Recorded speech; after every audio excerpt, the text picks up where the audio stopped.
ஒரு பெரிய காடு உண்டு. அந்த காட்டில் பலவிதமான பறவைகள் வாழ்ந்தன.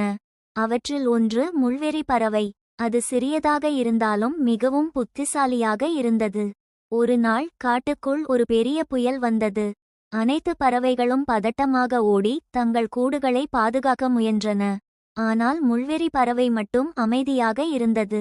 மற்ற பறவைகள் அதை பார்த்து கேட்கின்றன, நீ இப்படியே அமைதியாக இருக்கிறாயா? புயல் அடிக்க கூடை கிழிந்துவிடும் என்ற பயம் உனக்கு இல்லையா?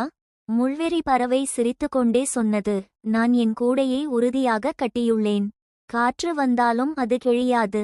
ஏனெனில் நான் அதை கட்டும்போது தரமான சிக்கல்களையும் திடமான கிளைகளையும் தேர்ந்தெடுத்தேன். புயல் முடிந்த பிறகு எல்லா பறவைகளின் கூடையும் நொறுங்கிவிட்டது. ஆனால் முள்வெறி பறவையின் கூடை மட்டும் நன்றாக இருந்தது. அதன் பிறகு மற்ற பறவைகள் முள்வெறி பறவையிடம் புத்திசாலித்தனமாக வாழும் முறை கேட்டு கற்றுக்கொண்டன. முடிவு: முன்னோடியாகச் செயல்படுபவர்கள் எப்போதும் வெற்றி பெறுவார்கள்.